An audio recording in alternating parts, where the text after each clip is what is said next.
se usa para indicar aquello que puede ser objeto de derechos, es decir, todo cuando tenga entidad corporal o espiritual, natural o artificial, real o abstracta, y sea susceptible de apreciación económica.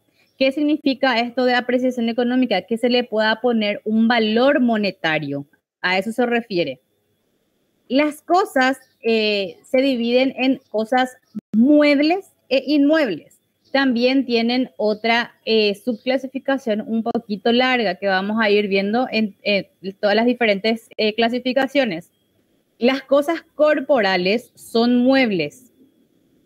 También en Roma se los llamaba res móviles. ¿Por qué son muebles? Porque estas cosas se pueden mover de un lugar a otro sin que pierda su esencia. La otra clasificación son los inmuebles, que son res inmóviles. ¿Qué significa esto? Que yo no puedo mover de un lugar a otro. Los clásicos ejemplos que tenemos son la construcción de una casa o un inmueble. Porque ¿qué pasa si yo derrumbo una casa, echo toda la casa y lo vuelvo a construir en otro lado? Ya pierde su esencia. Lo que yo voy a estar llevando son partes de una casa, no la casa en sí. Entonces es considerado un inmueble que no se pueden mover de ese lugar porque al moverse ya pierden su esencia. Las cosas muebles son aquellas que pueden ser trasladadas de un punto a otro sin ser deterioradas o en su sustancia o forma. Si se mueven por su propia fuerza, reciben el nombre de semimovientes, res semoventes. Esto se refería a los esclavos y a los animales, por ejemplo. Esto también suelen preguntar en la mesa. Las cosas muebles se dividen otra vez, que algunos son semimovientes. Los animales, por ejemplo, los caballos, los camellos en esa época, si es que había, y otros así. Las cosas inmuebles. ¿Y por qué nombran los esclavos? Importante antes de pasar al siguiente punto, porque ellos también eran considerados cosas. Ahora hablamos nuevamente de las cosas inmuebles, son las que según su naturaleza resulta físicamente imposible que se muevan del lugar, como los fundos, que eran los praevia rustica fundi, habla en latín. Hay cosas muebles que se consideran legalmente hablando como inmuebles y son aquellas que por efecto de su naturaleza o del arte están de tal modo adheridas a una cosa inmueble que forman parte de ella. Por ejemplo, dice un árbol que echa raíces en un fundo, los frutos todavía pendientes. Un árbol también, por más de que sea un inmueble, o sea, es una cosa nada más, dice que se le considera inmueble porque vos no podés mover de un fundo a otro. A veces puede de repente plantarse nuevamente en otro lugar, pero no tenés la seguridad de que va a dar nuevamente frutos. Eso es en cuanto a las cosas muebles e inmuebles. Ahora hablamos de las cosas fungibles y no fungibles, que es la otra clasificación. Las cosas fungibles son apreciadas por sus cualidades genéricas y su cantidad y son sustanciales unas por otras sin quebranto de su utilización para satisfacer las necesidades humanas. Las cosas fungibles, el ejemplo clásico es la suma de dinero. Si yo presto 100.000 guaraníes hasta a un plazo de 30 días, cuando la persona a quien yo le hice el préstamo venga y me devuelva otra vez un 100.000, ya no va a ser posiblemente el mismo 100.000 que yo le di, pero tiene el mismo valor. Yo voy a comprar lo mismo que por ese 100.000 que yo le presté a él, o sea, el valor es el mismo. Entonces las cosas fungibles son las que por sus cualidades genéricas y su cantidad no pierden, digamos, ningún valor al ser cambiadas unas por otras. Sin embargo, las cosas no fungibles son las que toman como individualidades concretas, sin que resulte indiferente para que llenen su finalidad económica sustituirlas por otras del mismo género.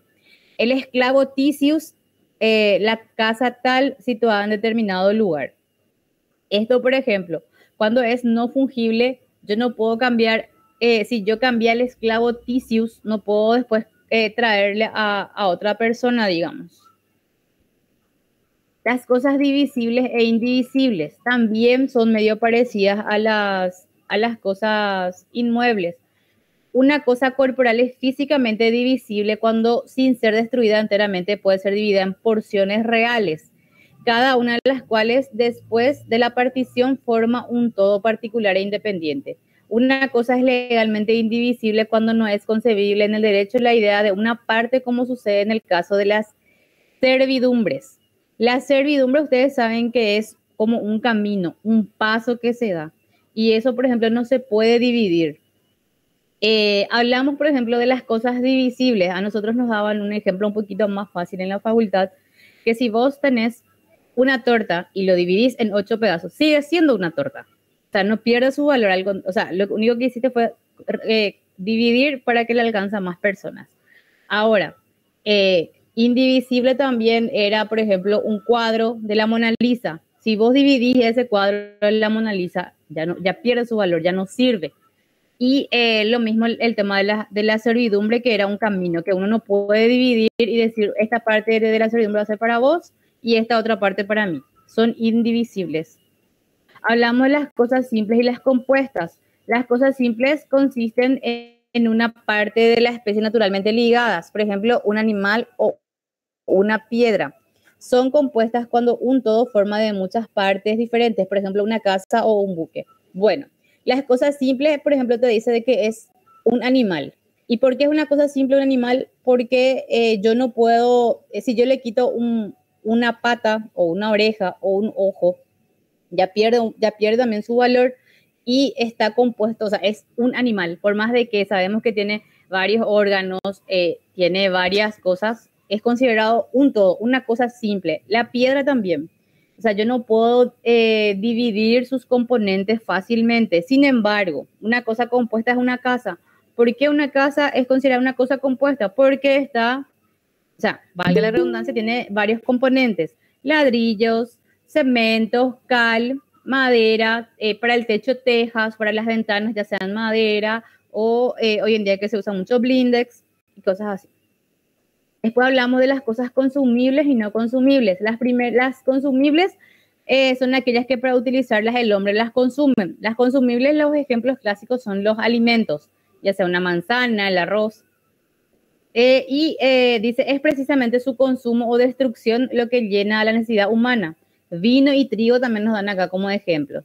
Los no consumibles son las cosas que si bien el uso determina su desgaste, el hombre obtiene las mismas un provecho sin consumirlas e incluso una buena utilización de ellas lleva implícita su conservación. Por ejemplo, la cama, carro para ellos, pero es un auto o una casa. Eso, por ejemplo, puedes usar varias veces por más de que puedan sufrir deterioros, pero se puede todavía utilizar. A eso es lo que se refiere. De la división de las cosas en consideración a su naturaleza y sus peculiaridades. Hablamos acá de dos grandes categorías que pueden ser clasificadas los derechos reales. Los derechos reales ustedes tienen que saber de que se aplica sobre, ahora vamos a ver justamente sobre las cosas. Dice, se ejercen sobre la cosa propia, que era iura in re, y los que ejercen sobre la cosa ajena, que era iura in re aliena. Ese también tienen que puntuar en sus programas porque les puede preguntar las cosas propias, que iura in re, y las cosas ajenas, que era iura in re aliena. Dice que la iura in re es una clase de derecho o propiedad de dominio. Dominio o propiedad sobre una cosa significa que yo soy el dueño legítimo, no hay otra persona que sea dueña. Sin embargo, también se había previsto ya derechos reales sobre las cosas de otras personas. Y vamos a ver ahí, justamente dice, los derechos reales llamados limitados, parciales o fraccionarios, entre las que se encuentran los que provienen del derecho civil. Las primeras son las cosas tangibles, las segundas son inmateriales o impalpables. Y ahora vamos a ver cuáles eran. Muchos de los comentaristas adoptan la clasificación de las cosas desde el primer punto de vista de la terminología, que era res intra patrimonium y res extra patrimonium. O sea, esto era cosa patrimonial y extra patrimonial. También algunos autores van a encontrar, en vez de res, iura in re y iura in re aliena. También puede ser res extra patrimonial y res patrimonial. Estas son las que, como su denominación indica, no están en el patrimonio de nadie, bien porque legalmente pueden estarlo, un objeto de culto, o bien porque de hecho no las tenga actualmente nadie, que era una liebre aún no casada. Para el segundo punto de vista, que atiende la aptitud legal y no a la situación del hecho. Muchos emplean las expresiones res intracommercium y res extracommercium. Las últimas son sustraídas de las relaciones jurídico-privadas por preceptuarlo así el derecho positivo. Se hallan fuera de los tratos entre particulares, extracommercium porque así lo ordena la ley, y la liebre no casada es una cosa intracommercium. Las res divini iuris también era importante saber. Sacrae religiosa sactae. Entre las cosas de derecho divino se hallaban las cosas sagradas, que son consideradas las res sacrae. Eran las consagradas a los dioses superiores y puestos bajo su autoridad, como los templos, los terrenos donde estaban ubicados los templos, los utensilios que se utilizaban en las ceremonias religiosas, también los donativos hechos a la divinidad y las cosas religiosas.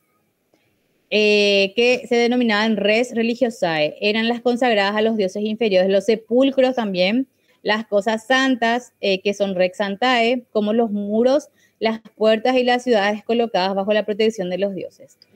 De esto tienen que saber, esto también suelen preguntar en la mesa, las res sacrae, ¿cuáles son?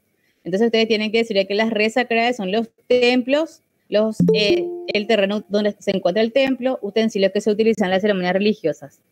Después, las res religiosas eran las consagradas a los dioses inferiores, o sea, eran los sepulcros y las cosas santas. Y las res santas eran los muros, las puertas de la ciudad y las cosas colocadas bajo la protección de los dioses. Esa es la clasificación de las cosas divinas, o res divini iuris.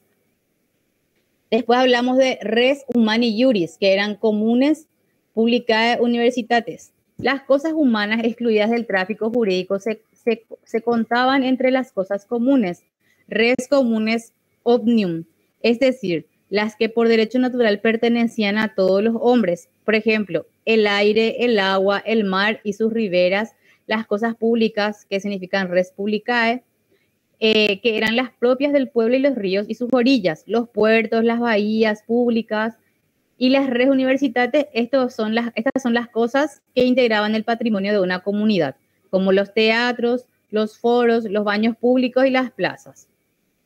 Así como la res divini iuris, también las cosas humanas, por decirlo. La primera clasificación es las cosas divinas, y esta es las cosas humanas. Las cosas humanas se dividían en comunes, en públicas y universales o universates, que le llaman ellos.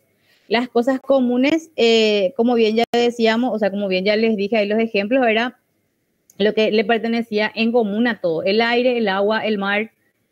Las cosas públicas, por ejemplo, eran las propias de los pueblos, que eran los ríos, sus orillas, los puertos, las vías públicas. Y lo que eran universales, digamos, o universitates en latín, lo que integraban el matrimonio de la comunidad. Es como lo que era solamente de Asunción, por ejemplo, el teatro, los foros, baños públicos, las plazas, lo que hoy en día esto corresponde a la municipalidad.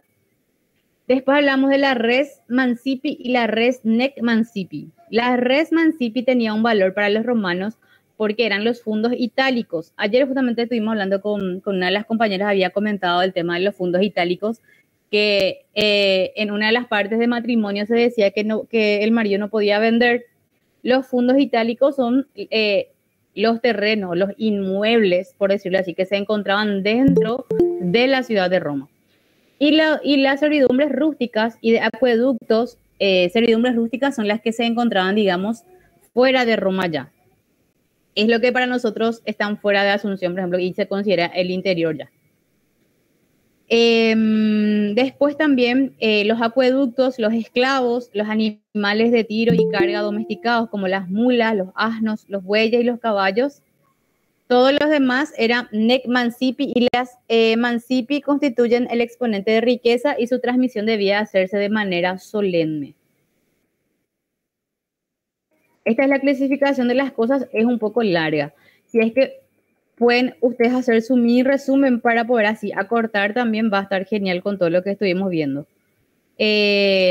Con todo esto lo que me fui diciéndole. En cuanto al derecho a la propiedad, los derechos patrimoniales podían ser de dos clases. El primero es derechos reales, y derecho de crédito o de obligación. Hoy en día, este segundo derecho se llama derecho personal. El derecho personal consiste esencialmente en una vinculación directa e inmediata entre una persona y una cosa. El derecho real generalmente es sobre una cosa, digamos así, más inmueble. Y lo otro era una obligación de persona a persona. Para los romanos, la propiedad era un iura in re, sancionándole con acciones reales. En el derecho real existe un sujeto activo que es el titular del derecho relacionado con la cosa y un sujeto pasivo que es toda la humanidad obligada a respetar la relación jurídica creada al amparo de la ley. Si es desposeído el propietario, puede perseguir la cosa para traerla de nuevo al patrimonio. Sin embargo, el derecho real es un derecho absoluto, siendo calificada a la propiedad como un derecho real típico, aunque existieron otros derechos de esta clase como la servidumbre, la enfiteusis, la superficie, la prenda y la hipoteca. Estos son derechos reales limitativos de la propiedad iura in re aliena, subordinados a ella. Los comentaristas condensaron el derecho de propiedad y sus elementos integrantes, el ius utendi, fruendi, abutendi y vicandi.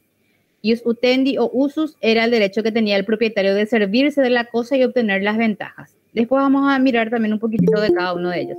Bueno, lo importante que tienen que saber acá es de que el derecho real es sobre una cosa.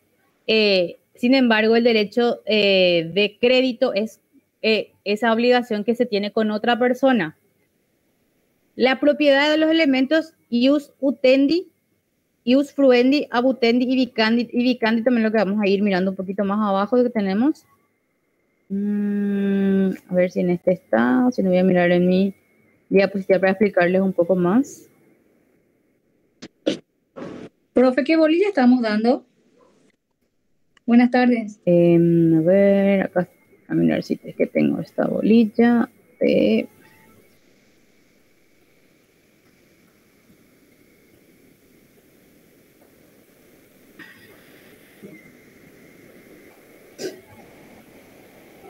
Estoy buscando la bolilla esta para poder explicarles un poquito mejor, porque a ver si no tenemos uno que resuma más el de cosas. Este no es.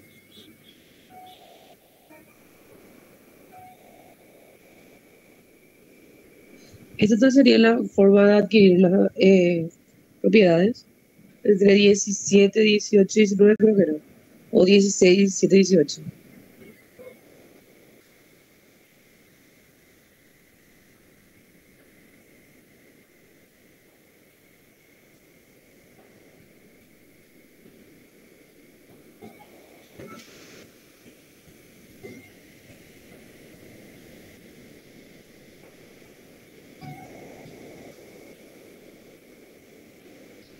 Acá encontré uno que nos explica un poquitito mejor.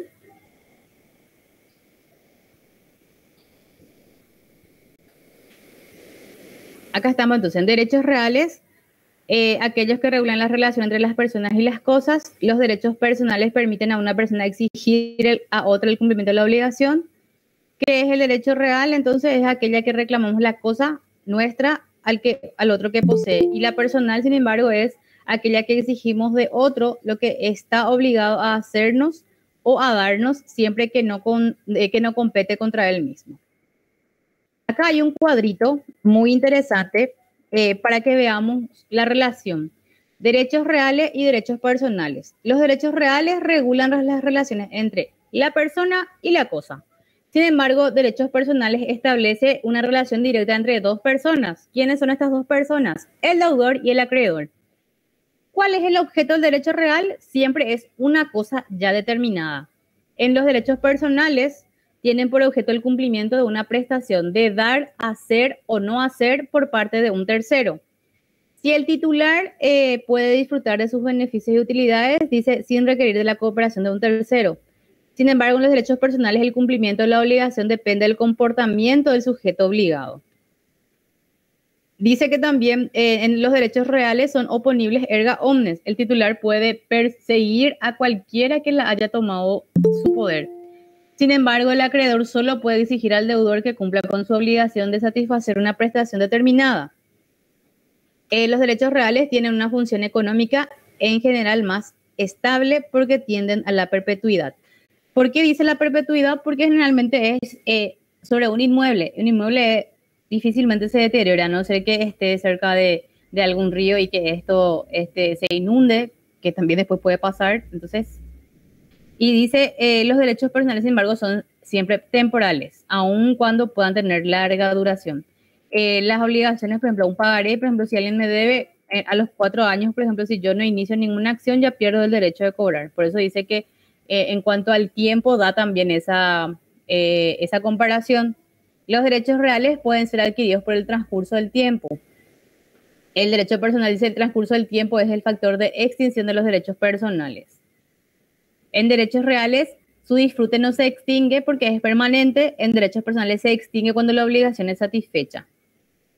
Derechos reales, su número es limitado, solo pueden ser creados por la ley. En derechos personales son ilimitados e infinitos. Las partes pueden crear todos los que crean conveniente. En derechos reales tienen preferencia sobre otros créditos, ejemplo, el acreedor hipotecario o prendario sobre los comunes o quirografarios. En los derechos personales la regla es la igualdad entre los acreedores, quienes en caso de concurso se dividen a prorrata el valor de los bienes. Las acciones reales recaen sobre la cosa corporal, las acciones personales persiguen el cumplimiento de una obligación. Creo que con este cuadrito es un poquito más claro el tema de derechos reales versus los derechos personales. Acá ya vimos eso al inicio, que el concepto de la cosa es un conjunto de objetos corpóreos, animados o inanimados, que están sometidos o destinados al hombre para satisfacción de sus necesidades y todos los derechos de la ley que da sobre ellos. Este es el concepto según las institutas de Justiniano. Según Bonfante, cosa o res es una parte limitada del mundo exterior en la que la conciencia social está aislada y concebida como una entidad económica independiente. Según el artículo 1082 del Código Civil paraguayo, cosas son todos los objetos corporales susceptibles de tener un valor, que también ya vimos. La división de las cosas también ya vimos. Pueden ser según su naturaleza y peculiaridades. Corporales pueden tocarse, un fundo o un esclavo. Podían ser muebles o inmuebles. Incorporales, las que no se pueden tocar, una servidumbre o una herencia. Fungibles, aquellas que pertenecen a un determinado género del cual importa solo la cantidad, peso, número, medida, pueden ser cambiadas unas por otras, por ejemplo, dinero, trigo.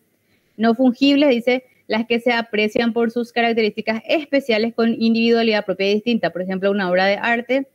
Las cosas divisibles, las que sin merma de su valor o utilidad pueden fraccionarse en otras.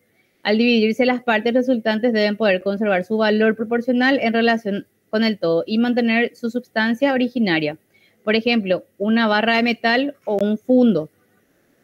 Las cosas indivisibles podía ser un esclavo, porque si vos le partís a un esclavo por la mitad, obviamente se va a morir y ya no te sirve. O una mesa que al cortarse al medio se rompe y no puede cumplir su función. Consumibles, también ya hablamos, ¿verdad?, de que ya perecen con el primer uso, su destino lleva aparejada la destrucción o transformación, que puede ser física o jurídica. Transformación física, como los alimentos; transformación jurídica, el dinero. Su uso no determina su destrucción física, pero el dinero gastado no se destruye. No consumibles, las que se agotan en el primer uso, como la ropa, no se agotan en el primer uso, perdón. La ropa, una cama, si bien su uso ocasiona inevitablemente y el lento desgaste, el hombre obtiene un provecho sin consumirlas. Las cosas principales, las que pueden existir por mismas para sí mismas, por ejemplo, como un terreno; las cosas accesorias, todo lo que pertenece a una cosa principal, las destinadas al servicio de otra. Por ejemplo, el marco de un cuadro, la rueda de un carro, gema en un anillo, son cosas accesorias. Las cosas simples se consideran como una unidad, una planta, un animal, una estatua, compuesta, formada por la unión física y coherente de cosas simples, sean uno o de la misma naturaleza. Por ejemplo, un edificio, una nave. Su todo está conformado de varias partes diferentes. Después ya vimos también las cosas muebles, que estas tienen que ser transportadas sin alterar su forma o su sustancia. Las movibles también, o trasladables. Las inmuebles, que no pueden trasladarse sin que estas pierdan su valor, que ya dijimos también son los fundos, los predios rústicos. Después hablamos las cosas según el derecho de propiedad, puede ser res y patrimonium, aquellas que están dentro de un patrimonio privado; res extra patrimonium, siendo susceptibles que no pertenecen a ninguno, dice, en un momento determinado. las cosas de una herencia yacente. Después hablamos de las res nullius, que son las cosas sin dueño, que no han pertenecido a persona alguna, por ejemplo, una liebre no casada, que ya vimos luego también en el ejemplo anterior. Las res derelictae, cosas abandonadas por su dueño, quien se ha desprendido de ellas, renunciando al dominio, pudiendo ser adquiridas por cualquier otra persona. Acá vemos también la división. Esta es justamente la pequeña, o sea, el pequeño cuadro que les había dicho que pueden hacer. Res in commercium y res extra commercium. La extra commercium significa que no se podían vender, que son las res divini juris y las res humani juris. Sobre esto no se podía comercializar, que eran las res sacrae, res santae, res religiosae. Después las res republicae, que eran las res insu populi. Todo esto ya vimos hace rato. Y acá nos explica otra vez cada uno de ellos. ¿Te podría hacer una pregunta? Las res sacrae, que son los cultos de los dioses superiores, que eran los templos, objetos del culto público, las aras, los bosques sagrados. Después hablamos también de ¿cómo es que se llama la cosa sagrada? Podía ser el muerto. O sea, en realidad más bien era el sepulcro. Después hablamos las res santae, acá hablamos de eso. Res religiosae también, hablábamos ya de esto. Res humaniris también, republicae también. Res in uso populi eran las que tenían de uso público, ¿se acuerdan? Las plazas, los puentes, los teatros. El aire, el agua, el mar también, que ya vimos. Res mancipi y res nec mancipi también ya hablamos. Los esclavos, los bueyes, las mulas. Los fundos situados en el suelo itálico y la servidumbre rústica. Sobre ellos. Esto también ya hablamos. Bueno, hasta acá. No sé si se entiende esto. Esta diapositiva también puedo enviarle ahora a Fio para que les sea un poquito más fácil, ya que en esta diapositiva explica mejor esta bolilla.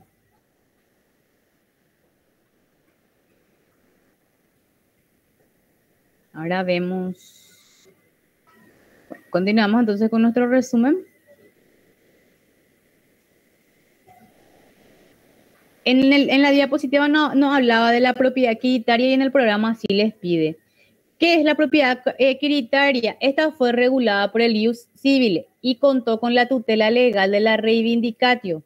La reivindicatio es una forma de recuperar, por ejemplo, la propiedad cuando alguien le despojaba a un dueño de su propiedad. Exigía que su titular fuera ciudadano romano, libre y sui juris. Las cosas debían ser in commercium si eran muebles y en caso de ser inmuebles solo eran en los fundos itálicos. Para que la propiedad quiritaria pueda reivindicar, el ciudadano tenía que ser romano, libre, sui juris, tenía que gozar de todos los derechos dentro de Roma y era para los fundos itálicos, dice, o sea, dentro de la ciudad de Roma. La propiedad bonitaria fue reconocida por el pretor y se daba cuando faltaban requisitos para considerarla quiritaria, por ser, por ejemplo, peregrina. Cuando el sujeto no era ciudadano romano o era provincial, los fondos provinciales no estaban regulados por el ius civile y los inmuebles provinciales pertenecían al populi romano o al emperador y solo se les concedía el uso o goce. La pretoria in bonis se daba cuando se transmitía una cosa susceptible de dominio quiritario sin modo solemne también. Bueno, la propiedad bonitaria entonces dice que cuando era un peregrino el que quería, por ejemplo, un terreno dentro de la ciudad de Roma, pero no se le daba la propiedad, solamente se le daba el uso y goce, o sea, él podía utilizar nomás, es como que alquilar nomás, pero no podía ser nunca dueño. Porque eso pertenecía, dice, al emperador. También hablamos por la expropiación por causa de utilidad pública. Esto pasa hasta ahora. La expropiación por utilidad pública significa cuando te despojan de tu terreno porque tu casa, por ejemplo, estaba muy cerca de la calle y la calle se va a ampliar. Entonces te paga el Estado un cierto monto porque suena mal, pero es más importante que haya una calle para todo el mundo que tu casa. O sea, y se te da a vos para que puedas construir o más allá u otro lado. Algunos autores sostienen que nunca admitieron los romanos la expropiación por causa de utilidad pública. Otros consideran que siempre existió en el derecho romano esta limitación. Y por último, algunos juristas defienden la tesis de que en el derecho clásico no fue reconocido este principio, pero sí en la legislación justiniana. Los magistrados podían imponer la expropiación cuando así lo justificara el interés general y existieron casos resueltos en ese sentido, como lo refiere a los acueductos y a las reparaciones de la vía pública, por ejemplo, la expropiación por ensanchamiento del foro o reparaciones en las vías públicas, que es lo que les decía. Límites del derecho de la propiedad en el espacio.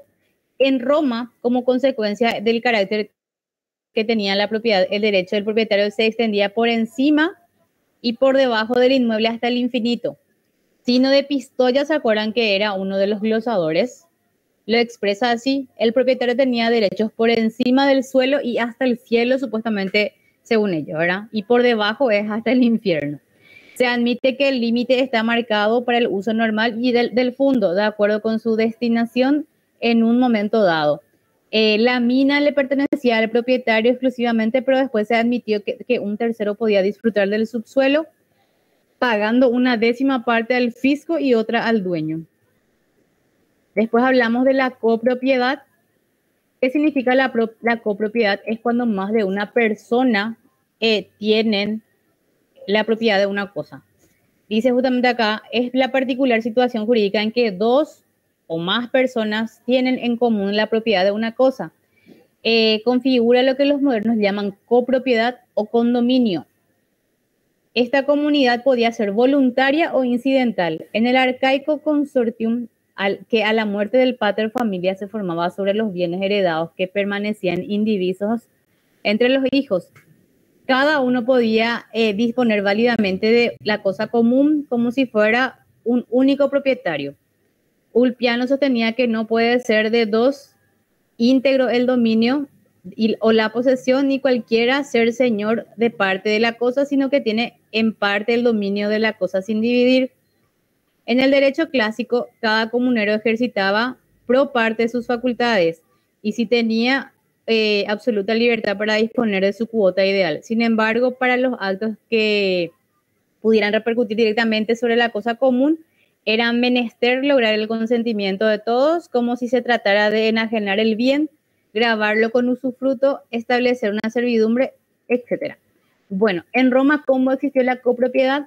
Cuando el pater familia fallecía y los hijos quedaban, digamos, en la herencia. En la herencia no se podía dividir, digamos, no podían decir, esa silla es para mí, esa casa es para mí, porque la herencia es un todo. Entonces, todos eran dueños, pero ninguno tampoco podía disponer libremente de él, digamos. Profe, una consulta. Eso es en cuanto a la propiedad. Ahora vamos a ver lo que es la posesión. La propiedad es, la diferencia entre la posesión y la propiedad es que uno puede poseer sin que sea suyo. Sin embargo, profesora, ¿usted no escucha, profe? También puedes poseerla o puedes alquilar, puedes disponer vos como mejor te parezca. Vamos a ver ahora, dice la noción y los efectos jurídicos. El término posesión deriva del latín possessio, que a su vez viene de possidere, palabra compuesta del verbo sedere y del prefijo post, y significa poder sentarse o fijarse. Era entendida como el hecho por medio del cual una persona tenía una cosa en su poder y disponía de ella según su voluntad, como lo haría un propietario. Posee un elemento material u objetivo llamado corpus y otro intencional o subjetivo llamado animus. Integran el instituto posesión y su conjunción era necesaria para que se le reconozca a las mismas las consecuencias jurídicas, además de tutela y protección. El tema de la posesión surgió, o sea, se creó para ellos una institución también de protección, porque ¿qué pasa? Los propietarios cometían abusos. Un ejemplo más actual para que entiendan es, yo alquilo una casa, una propiedad, y el dueño, por ejemplo, venía y me echaba cuando él quería. Entonces, ¿qué fue lo que se hizo? Para eso tiene que haber un contrato, donde en el contrato figuren de las fechas, y que antes de la fecha él no puede venir a echarme, o viene y me dice, por ejemplo, ¿sabes qué? Mañana necesito que te vayas porque voy a disponer de mi propiedad. Entonces yo en ese caso tengo, por ejemplo, un interdicto posesorio que presentar en contra de él, presentando obviamente mi contrato de alquiler, mis recibos, que yo estoy al día con mis pagos, todo eso. Entonces, para eso se creó el Instituto de la Posesión. Para los romanos nacía como la relación de hecho, pero apenas adquiría vida se convertía en relación de derecho, en cuanto era inmediatamente productora de efectos jurídicos. La posesión como derecho subjetivo atribuye dos importantes poderes a su titular: defender cualquier perturbación por medio de los interdictos y alcanzar la propiedad por usucapión. Uno de las formas de adquirir también una propiedad es por la posesión continua. ¿Qué significa eso? Que si yo vivo en un lugar donde no sé quién es el dueño, tampoco tengo contrato de alquiler, yo empecé a hacer mejoras, empecé a pagar los impuestos, la luz. Cuando pasen los 20 años y no apareció el dueño, por ejemplo, yo puedo solicitar por usucapión. Entonces, eso significa que yo obtengo la propiedad por la posesión continua e ininterrumpida. La posesión y la tenencia, las teorías y las críticas. Ahora vamos a ver la distinción. Posesión y tenencia o detentación tienen singular interés para el derecho a los efectos de la tutela posesoria. Los poseedores como tales están protegidos por los interdictos, mientras que el mero detentador, como el depositario, comandatario o arrendatario, carecían de estas defensas en el derecho romano. Para Savigny, la posesión requiere, además del corpus y el animus genérico, un animus domini, intención de ejercer la propiedad, o animus repsivi habendi, intención de tener la cosa para sí, o también el animus possidendi. Lo importante para Savigny es una determinada dirección de la voluntad, que es el animus domini, razón por la cual su doctrina se califica de subjetiva. Creó la llamada posesión derivada, manteniendo los referidos poseedores constituyeron excepciones de la regla general de la posesión, o sea, del animus domini. Actualmente para nuestro Código Civil también ya se excluye, porque el animus domini es el ánimo, es la intención de poseer, y la intención es dificilísimo de probar, excepto que yo diga, sí, yo quiero ser la dueña y actúe como tal. Sin embargo, dice Yering, a fin de distinguir la posesión de la tenencia, lo rebatió violentamente, asumiendo una postura crítica que comprende todos los aspectos de la teoría de Savigny. Mantiene una doctrina posesoria de la naturaleza objetiva porque no la hace depender de la voluntad específica. Para Yering, el animus es esencial. El mero contacto con la cosa no implica consecuencias de ningún género ni tiene relevancia jurídica. Solo cuando la voluntad interviene surge la relación posesoria. El mero conocer no basta, es preciso también querer.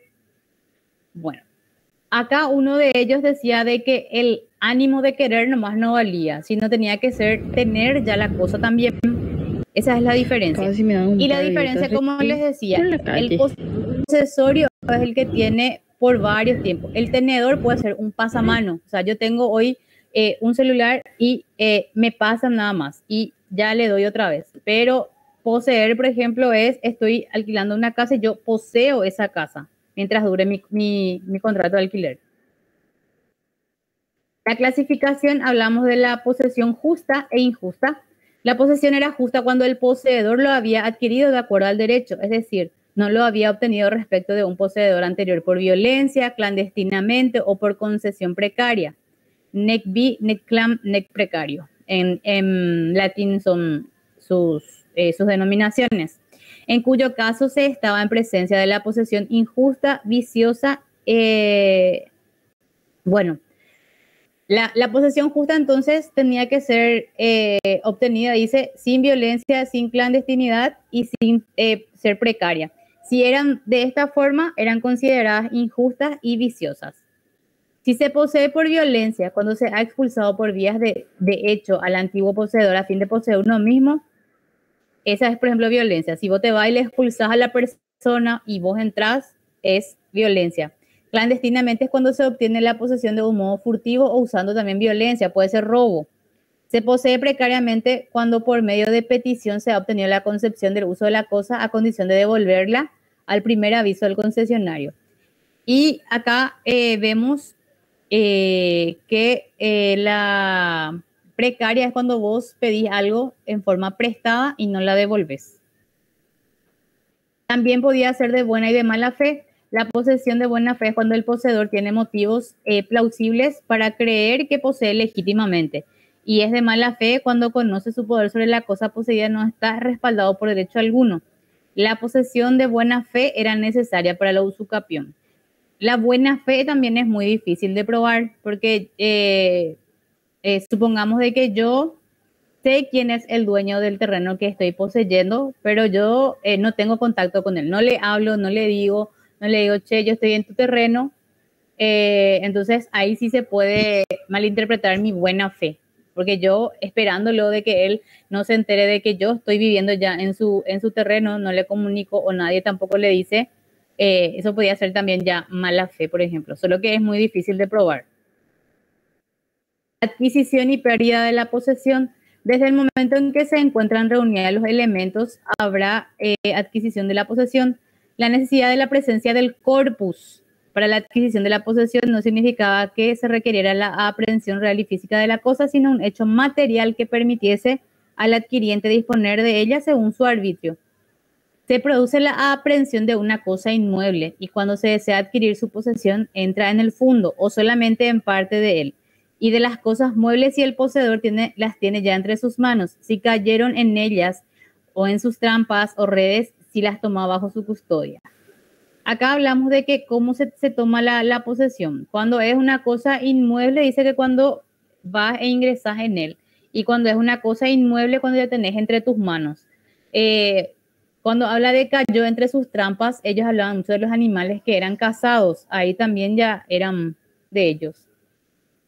Siendo la concurrencia del corpus y del ánimo necesaria para la adquisición de la posesión. Es lógico que cuando cesaban ambos elementos se perdía la posesión. Como relación de hecho, la posesión también podía extinguirse por la falta de uno de sus elementos integrantes. Se perdía solo corpore si el poseedor no contaba con la disposición material o con el señorío de hecho sobre la cosa, o solo el ánimo cuando había desaparecido ya la intención de poseer la cosa para sí, reemplazándola por la de poseer por otro. Acá tienen que entender bien de que hay dos factores que se tienen en cuenta a la hora de la posesión: el corpus y el ánimo. El corpus es la cosa ya material y el ánimo es el ánimo de poseerla. ¿Cómo se defendían esta posesión? ¿Por qué se defiende al poseedor? La necesidad de proveer la defensa de la posesión no admite discusión, pero cuando se trata de establecer los fundamentos de la defensa surgen las controversias. Yering ha clasificado en dos grupos principales, absolutas y relativas, las teorías elaboradas al respecto. Los partidarios de la teoría absoluta fundan la protección concedida a la posesión y en el hecho que esta constituye una manifestación válida y real de la voluntad y en consecuencia dice que debe ser protegida. Las teorías relativas, que el fundamento de la protección posesoria no se encuentra en la posesión misma, sino en consideraciones prácticas y jurídicas según extrañas.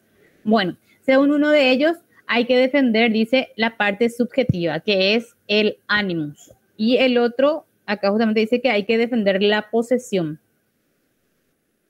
El fundamento de la protección posesoria se encuentra en la violencia que ejercen en contra del poseedor.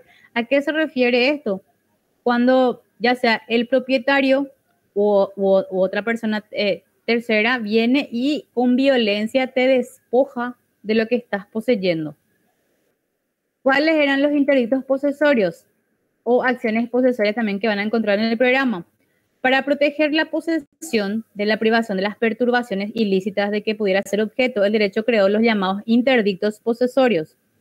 Constituyeron un procedimiento estatal administrativo que habría ya aparecido en la época de la ley de las 12 tablas, con el objeto de proteger las cosas privadas y más singularmente las cosas públicas. Los interdictos eran órdenes, eran órdenes del magistrado expedidas a pedido de una parte para una persona determinada para que restituyera o exhibiera algo o se obstuviera a un proceder. eran producidos sin verificación previa de los hechos invocados por el peticionante. Los interdictos eran de dos clases. Este también es importante porque les va a preguntar en la mesa sí o sí. El primero era retinada de posesión, y que es retener la posesión. Buscan defender el estado posesorio actual o inmediato anterior frente a perturbaciones o agresiones, y podían ser de dos formas. Este primer interdicto, esta primera acción, lo que hacía era, buscaba, dice, retener la cosa que vos ya tenés en tu poder. Y el primero era el uti possidetis, que protegía al actual poseedor, y el utrubi, que era en la cual, en las dos partes, protegía la posesión del que había poseído la cosa mueble durante la mayor parte del año anterior a la emisión del interdicto. Después hablamos del recuperandae positionis, que es recuperar la posesión. Cuando hablamos de recuperar es cuando ya te despojaron de la posesión de lo que vos tenías, y vos lo que presentás esta acción para recuperar. Podían ser debi, que era por la fuerza, y debi armada, que era por violencia a mano armada. Dice, la primera clasificación es que obligaba al que se había apoderado por la fuerza de un fondo o edificio a restituir al poseedor despojado. Debi armada o debi armata también estaba en algunos libros en latín, que era por la violencia a mano armada, que obligaba a restituir el inmueble arrebatado a mano armada. Después hablamos del adispensindae positionis, que era adquirir la posesión. Eran medidas procesales destinadas a adquirir la posesión de las cosas no poseídas. Estos podían ser quorum bonorum, otorgado al heredero pretoriano, bonorum possessore, para reclamar la posesión efectiva de la herencia concedida por el magistrado. Para adquirir la posesión, por ejemplo, cuando en una sucesión ya se le declaraba de heredero a una persona y este todavía no podía hacer uso o no podía tomar posesión de su herencia, se iba ante el magistrado y solicitaba este interdicto. El quo legatorum era conferido al heredero civil y al pretoriano para obtener la entrega de las cosas que el legatario se hubiera apoderado sin el consentimiento de ellos. En el caso de los legatarios. El salvianum, dado al arrendador de un fondo a quien no le hubiese pagado el arriendo a su vencimiento, para hacerse poner en posesión de los objetos que el colono o arrendatario hubiera introducido en la finca. Este interdicto sí que es cuando el propietario le alquilaba a una persona, el dueño de la casa me alquila a mí, yo no le pagué, entonces él lo que puede es, dice, disponer de las cosas que yo tengo dentro de la casa. Y el possessiorum, que es a favor del bonorum emptor, para que pudiera entrar en posesión del patrimonio que se le hubiera adjudicado a consecuencia del concurso de un deudor insolvente. Después tenemos ya los modos de adquirir la propiedad, la clasificación y los modos de adquisición. Según Bonfante, son hechos jurídicos a base de los cuales la ley reconoce al sujeto eminente de derecho sobre la cosa. Deben constituirlos en hechos jurídicos suficientes para dar lugar al nacimiento de la propiedad, de manera que ésta entre en esfera de disposición de los sujetos. Bueno, lo importante acá es que tienen que saber las formas, modos originarios y los modos derivados. En Roma, dice, adquisición originaria es cuando cumple sin medida alguna con un antecesor jurídico. La cosa cuya propiedad se adquiere no recibe de otra persona porque ella ya carece de dueño, que era res nullis y res delictae, que vimos un poquito más arriba, que res nullis era las cosas que no tenían dueño y res delictae era cuando una persona se desprendía voluntariamente de la cosa. Por ejemplo, yo digo, ya no quiero más este celular y voy y tiro en la calle. Entonces el que encuentra adquiere de forma originaria este celular porque no sabe él que fue mío, o si fue de mi esposo, o de mi hija, o de quién. Dice, como ocurre en los diversos casos de apropiación, los modos derivados o derivativos, por el contrario, son aquellos en los cuales la eficacia de la adquisición arranca de un acto de adquisición del precedente titular.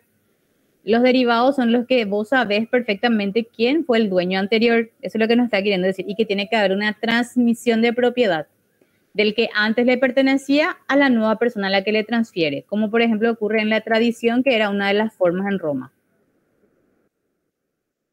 El interés práctico de la distinción radica en el hecho de que los modos originarios de la propiedad es adquirida en toda su plenitud, sin más cargas o gravámenes. Los impuestos por la ley en los modos derivados Por el contrario, dice que es preciso tener en cuenta la situación jurídica del que tramita, sí, pues nadie puede transmitir a otro un derecho mejor ni más extenso que el que se tiene por sí mismo. Bueno, acá lo que explica esta última parte es de que yo, si tengo solamente este celular y mi marido tiene otro, y yo no puedo agarrar los dos y decir, ya no queremos estos celulares. No, yo tengo derecho solamente por el mío. No puedo ir más allá. Cuando hablamos de doctrina del título y del modo, el simple pacto no es suficiente para transferir el derecho de la propiedad. Es de rigor además el modo, que es la tradición cuya la formalidad se adquiere la propiedad de ni ningún otro derecho real sobre las cosas. Si yo pacto nomás con alguien, sí, yo te voy a vender mi celular, pero eso no le da todavía el derecho a él sobre este equipo. O sea, para que eso pase, yo le tengo que entregar, él me tiene que dar un dinero. Generalmente, lo máximo le puedo dar una factura legal, ¿verdad? Una factura para que haya un comprobante. Pero según la opinión de los romanistas, en todas las épocas del derecho, dice, romano, clásica como justiniano, el modo era considerado como un requisito esencial para adquirir la propiedad y poder ejercer la acción reivindicatoria.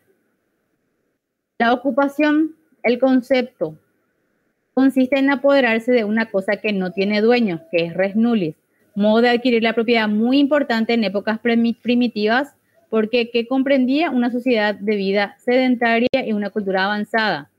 Su área de aplicación ha de ser bastante reducida, se presenta como la manera más natural de generar la propiedad.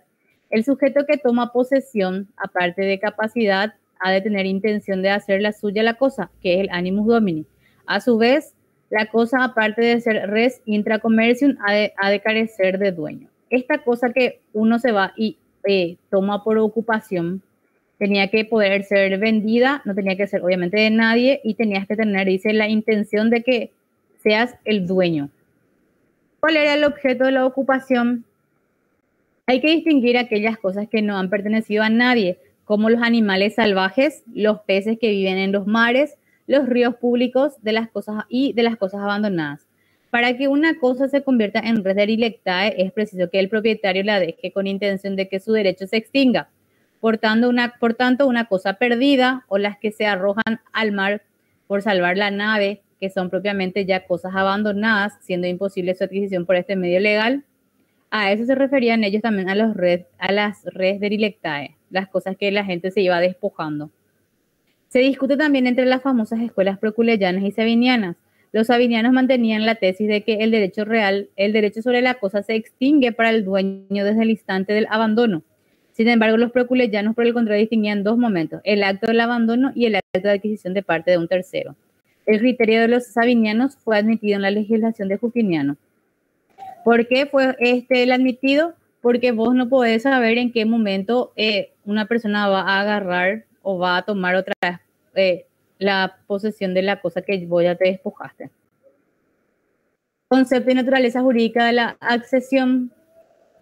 Se llama accesión al medio de adquisición en virtud del cual es producido por nuestra cosa o lo que accesoriamente se la adjunta de modo que forme parte de ella y nos pertenece según el principio de accesio credit principale. Si no se le atribuye, dice al dueño, venga acá un ratito, atribuye al dueño la cosa principal, la cosa accesoria que considera extinguida jurídicamente, que es la res extinta. Como consecuencia de su unión, habría que reconocer un condominio entre ambos propietarios. Además, no se lesiona ningún derecho ni nadie se enriquece a costa de otro. La accesión se refiere a todo lo que nuestra cosa produce y a todo lo que se une a ella de modo accesorio. Dice, la accesión tiene varios casos. En el primero se dan entre los bienes muebles con inmuebles. La accesión, por ejemplo, es que tengamos una cosa principal y se le junta otro para que ésta tenga más valor o tenga sentido. Ahora vamos a ver los casos. Uno de ellos es el ferruminatio, la unión de dos objetos del mismo metal en caso de que el propietario de la cosa principal adquiría a la accesoria. Esto, por ejemplo, yo tengo un pedazo de oro, mi vecina tiene otro pedazo de oro y de esto va a salir un collar. Y ahí estaba la discusión de quién era la cosa. Después hablamos de la textura, el tejido o el bordado que se realizaba en una tela con hilos ajenos. La propiedad era del dueño de la tela. Cuando hablábamos de tintura, la coloración de las telas pertenecía al dueño del paño. Se dan ahí cuenta que la accesión es como juntar una cosa. Mi principal ahí es el paño. Y la tintura, que es la coloración de las telas, era la accesión.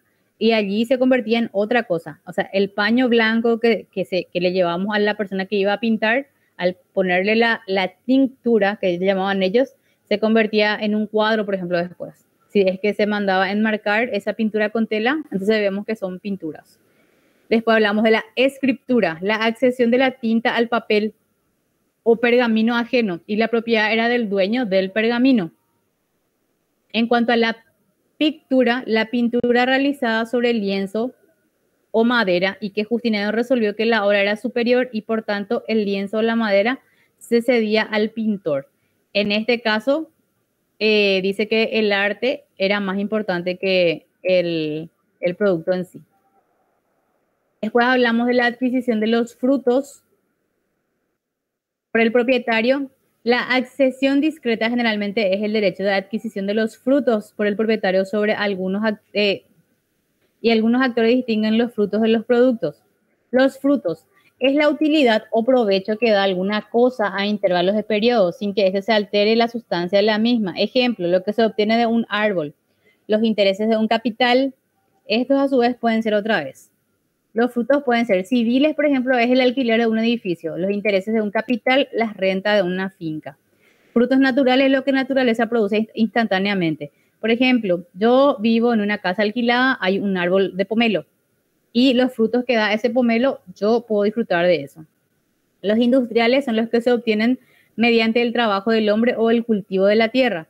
Y los productos son los que se obtienen sin periodicidad y alterno disminuye la cosa. Ejemplo, las extracciones mineras, la elaboración industrial o las materias primas.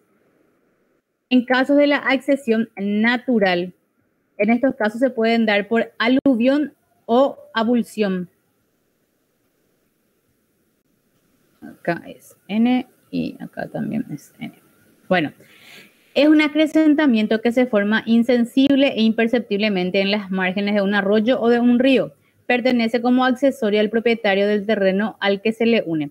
Esto, por ejemplo, yo tengo un terreno cerca de un río y ¿qué pasa? Justo viene una época de sequía y el río va desapareciendo. ¿Y qué es lo que queda ahí? Un pedazo de tierra. Entonces lo que dice, lo que decían los romanos es de que esa accesión le pertenece al propietario, o sea, de que yo podía llevar mi muralla hasta ese pedazo de tierra que quedó una vez que el río fue secándose.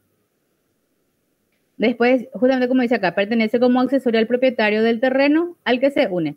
Igualmente ocurre con los terrenos que dejan en seco las aguas de un río que se apartan y las márgenes para inclinarse sobre la opuesta. No tiene lugar respecto a los lagos y estanques que conservan siempre sus límites naturales a pesar del ascenso o descenso accidental de las aguas. Tampoco es aplicado a los campos cuyos límites han sido fijados por agrimensores públicos porque ya es considerado res nullis y pertenece al primer ocupante.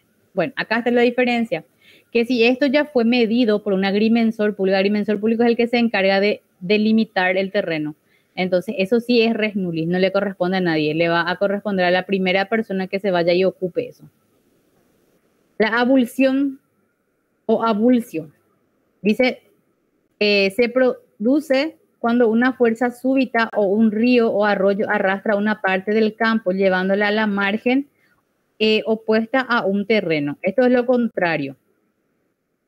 La formación de islas o ínsula influminenata. Una isla formada en medio de un río pertenece en común a los propietarios de las dos riberas por la extensión de cada fondo que presenta el río y hasta una línea tirada por el cálculo de la mitad del río. Esto, por ejemplo, está un río, de un lado tiene uno de los dueños y de este lado otro de los dueños.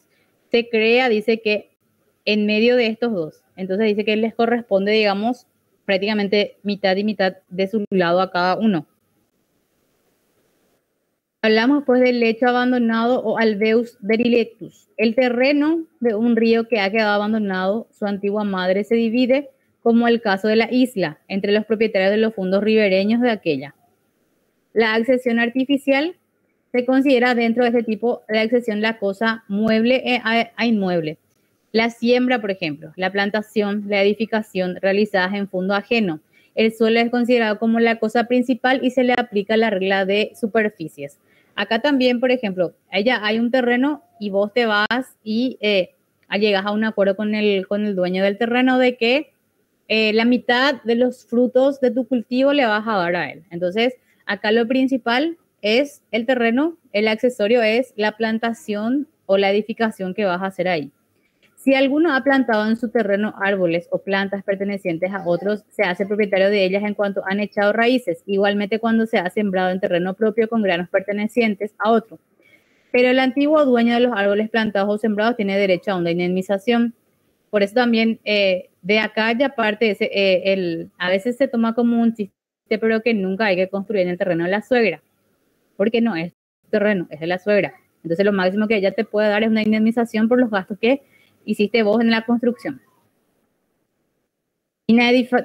Inedificatio o edificación es el que ha edificado en terreno propio con materiales ajenos. Se hace propietario del edificio por derecho de accesión, pero considerados los materiales aisladamente no dejan de pertenecer a su antiguo poseedor. Sin embargo, no puede recuperarlos ni intentar la acción exhibendum para pedir la separación de ellas en tanto que el edificio subsista.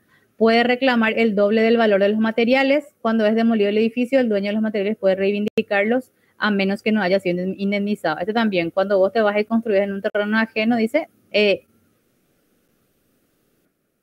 Después hablamos de la especificación. Tiene lugar cuando alguien no es dueño de una cosa ni obra de acuerdo con dicho acuerdo. Realiza en ella una transformación que lo convierte en otro objeto de función distinta de la primitiva. El ejemplo clásico que usaban los romanos es de la uva se convierte en el vino y el mármol, por ejemplo, que se convierte en una estatua. Según los sabinianos, la cosa nueva pertenecía al nuevo dueño de la materia que provenía. Los proculeyanos dieron mayor importancia al trabajo del especificador. Justiniano dispuso que si la cosa podía ser reducida a su estado primitivo, pertenecía al propietario, en tanto que era la propiedad del artífice si no se daba tal supuesto y que siempre que no hubiera habido mala fe. En el caso del vino, de la uva y el vino, por ejemplo, vos ya no podés volver a hacer un vino. En el caso del mármol y la estatua, difícilmente también. Capaz, un anillo de oro, si vos nuevamente, ¿cómo es que se llama? Se derrite y convertís en una barra de oro, se pueda volver, ¿verdad? Pero en ese sentido dice que no. En eso consistía la especificación. La confusio y la conmictio. La confusio es la mezcla de los líquidos y la conmictio es la mezcla de los sólidos o de los granos. En ambos casos, los productos tienen que ser de distintos dueños y la mezcla resultante un todo homogéneo. Si los productos pueden separarse, es posible que los propietarios reconozcan lo que le pertenece a cada uno y será el propietario de cada cual lo suyo otra vez. Pero si es imposible la mezcla, pertenecía al propietario, dice que pertenecería común a los dueños de las partes, reconociéndoles en partes individual según la cantidad y calidad de las cosas mezcladas. Esto no se daba en el caso de las monedas, ya que una vez mezcladas no había posibilidad de separarlas. Estas pertenecían al poseedor, que sin embargo debía reponer con un actio furti si las monedas provenían de un robo. Después, ahora vamos a ver los procedimientos para adquirir la propiedad, los modos derivativos de adquisición de la propiedad. Esto es sucesiones particulares inter vivos en las que el sujeto que adquiere la propiedad tiene que respetar los derechos reales establecidos sobre el objeto por su predecesor por aplicación de la regla que nadie puede transmitir más derechos de lo que él mismo tiene. La emancipación,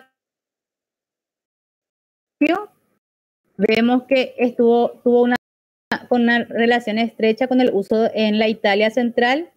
Toda operación por medio de estos lingotes groseros suponía una pesada necesariamente al contado, exigía una en presencia de 5 testigos, ciudadanos y púberes, habiendo accedido previa pregunta a uno de ellos, a hacer testimonios del acta, el libre PEMS, provisto de la balanza, de las pesas, pesaba el metal dado en precio y el adquiriente tomaba la cosa y afirmaba su derecho sobre ella.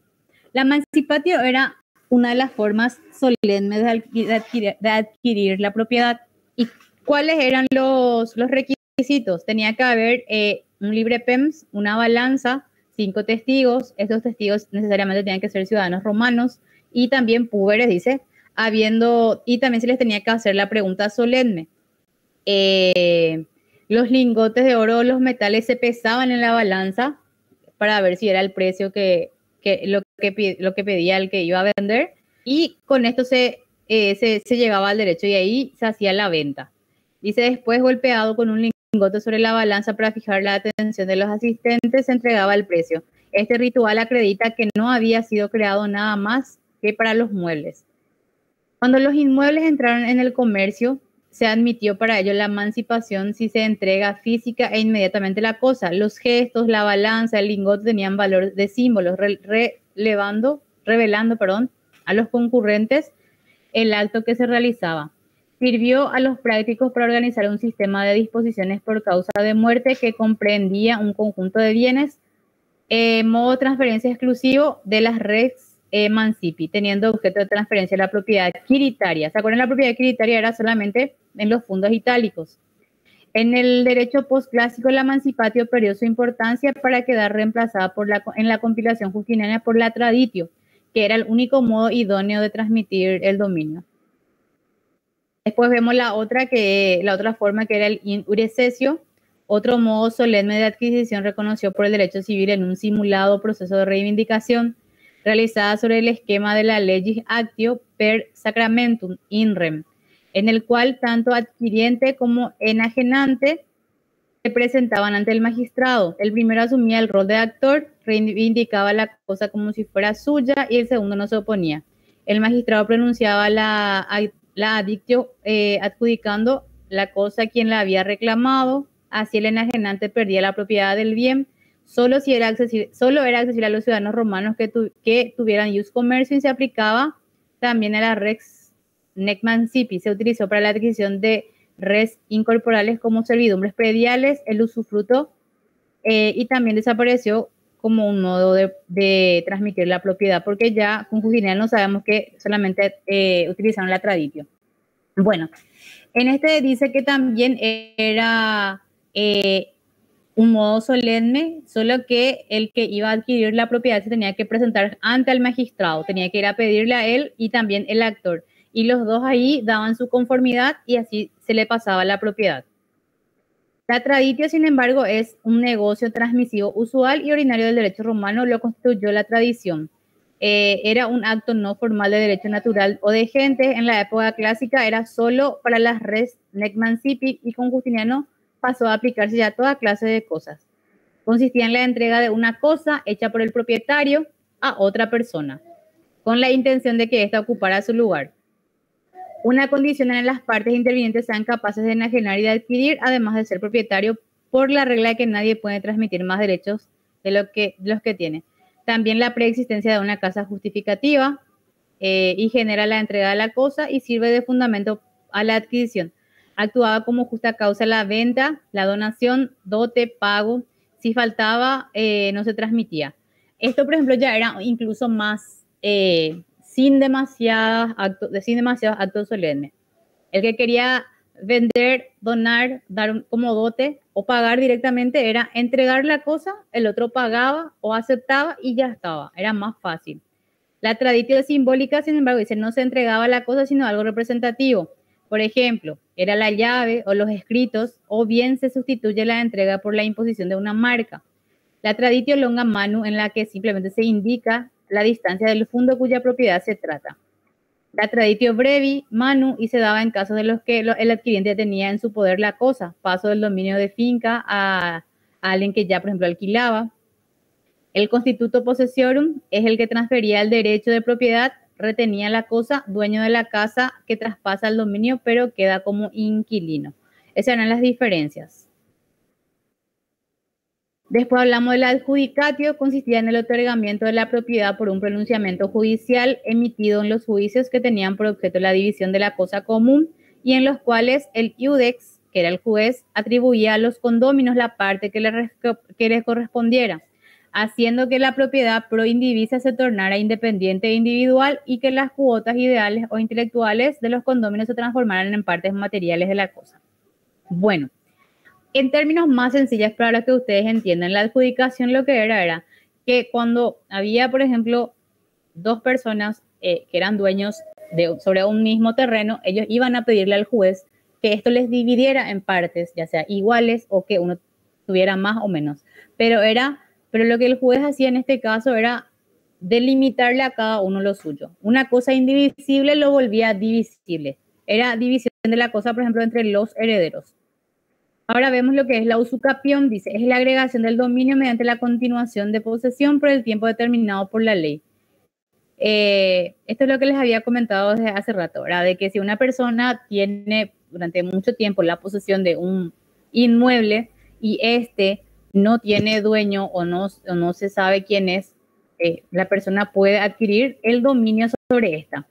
El fundamento de la usucapión dice descansaba sobre motivos de interés público y se le había admitido a fin de que la propiedad de las cosas no quedaran por mucho tiempo en suspenso. Domina remum ditius incerto essem. Las características vienen del vocablo latino usus, usar una cosa, y de capere, que es tomar algo. Supone, por un lado, la atribución del dominio o de un derecho real a quien ha sido poseedor bajo determinadas condiciones durante cierto tiempo, pero por otro lado, la usucapión también determina necesariamente la pérdida del derecho por el propietario que se ha mantenido pasivo ante la posesión del usucapiente. ¿Qué significa que se ha mantenido pasivo? De que no actuó más como dueño, ¿verdad? Como tal. Fue y es regulado por el ius civile, estaba limitado a los ciudadanos romanos. Solamente los ciudadanos romanos podían adquirir dominio por usucapión. Ya fue conocida en la ley de las 12 tablas como usucapio y luego prescriptio longi temporis. En principio solo podía aplicarse a la ley, a la propiedad hereditaria, y luego también ya se aceptó en las cosas regnes mancipi, a excepción de los fondos provinciales, dice. ¿Cuál es el objeto de la usucapión? Servía para cambiar la propiedad natural en propiedad civil o hereditaria, especialmente en los casos en que una res mancipi había sido entregada sin las formalidades del mancipi o de la cesión en justicia, y hacer adquirir la propiedad hereditaria en los casos en que se había recibido de un individuo una cosa del que no era propietario. Todos siempre hablamos de la propiedad hereditaria, que se trataban de los fundos itálicos. Estos eran los fundos, o sea, los inmuebles que se encontraban dentro de Roma y que de repente no se pudieron realizar las formalidades para que estos se puedan poseer. Los requisitos, dice, res habilis, es cuando la cosa es susceptible de ser usucapida. No eran cosas idóneas de ser usucapida, por ejemplo, las res extra commercium, las cosas hurtadas, aquellas sustraídas por violencia, las cosas donadas a los magistrados en las provincias, los bienes del fisco, del príncipe, de las iglesias, los bienes dotales, las res mancipi enajenadas por la mujer sin autoritas tutoris, y toda otra cosa respecto de la cual estuviera prohibida la enajenación. O sea, nada que todo lo que estaba prohibida su venta no se podía tomar como usucapión. Títulos, dice, llamada más propiamente ilustra causa usucapionis. Se entiende a todo acto jurídico válido en el derecho que hubiera sido por sí mismo idóneo para hacer adquirir mediante la propiedad, pero que un defecto de forma, como la forma de emancipatio para transmitir una res mancipi, o de fondo, como el caso de adquisición non domino, que resulta cuando el tramitente no solo legitimó el comienzo de la posesión. El otro es la buena fe. El requisito subjetivo fue la buena fe, definida como la creencia leal, honesta, la convicción de que no se lesionan intereses jurídicos ajenos al entrar en posesión de una cosa. Esto es lo que les había comentado también ya hace rato, de que yo tengo que actuar de buena fe. Si yo sé que le voy a perjudicar a una persona entrando en su propiedad, pero es dificilísimo demostrar eso. La posesio, en base a la usucapión, dice que sin la posesión no puede tener lugar la usucapión. La interrupción de la posesión, aunque fuese momentánea, obligada a comenzar el periodo de usucapión con los requisitos de su justo título y su buena fe. Esta posesión debe ser interrumpida. No es que yo puedo estar un año, después me voy otro año en otro lugar, después vengo un año y así cumplo los 20 años requeridos por la ley. No, tiene que ser ininterrumpida. Tempus, Antes del periodo de la posesión exigido de la usucapión, seguía siendo la ley de las 12 tablas, 2 años para los inmuebles y una para las cosas muebles, pero para el usucapio hereditatis se requería tan solo 1 año, aunque la herencia comprendiera en inmuebles. En Roma era súper corto el año. Los 20 años y 10 años que yo les digo, ahora es nuestra ley actual.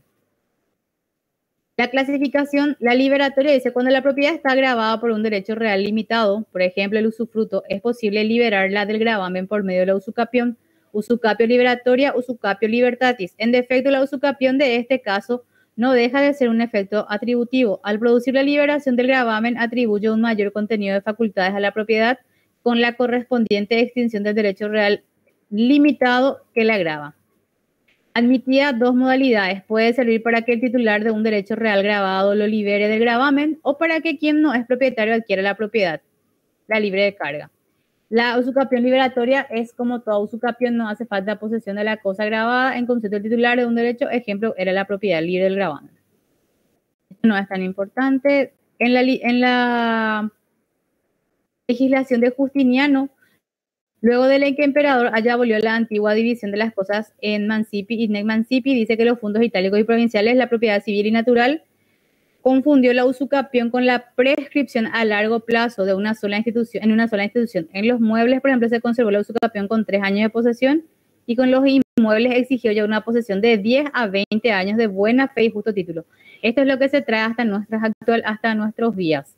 Esto es lo que actualmente se admitió, que el poseedor, aunque no reuniera todas las condiciones requeridas para la usucapión común, podía rechazar la reivindicación del propietario después de 30 años y adquirir la propiedad como si poseyendo de buena fe. Bueno, hasta acá podemos dejar, chicos. Mañana a la mañana, si quieren, podemos terminar las bolillas para su examen, ya que creo que es a la tarde. ¿Empieza ahora su examen? ¿O a qué hora? ¿Mañana a qué hora empieza el examen? Para la tarde, de turno tarde, a las 2 y algo. Hola.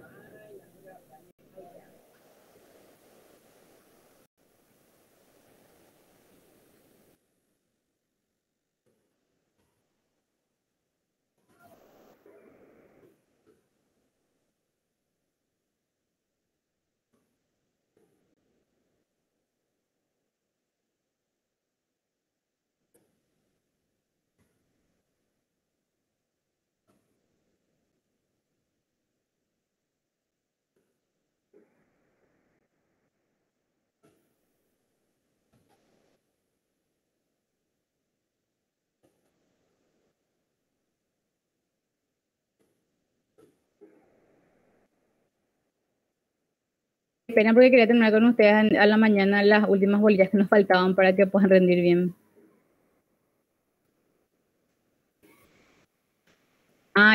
Yo estaba consultando por la gente de la primera cátedra por ahí, si es que querían, ya que nos falta una partecita. Parece que se programó la reunión para que no puedan hablar los participantes. Porque generalmente hacemos preguntas, respuestas y demás.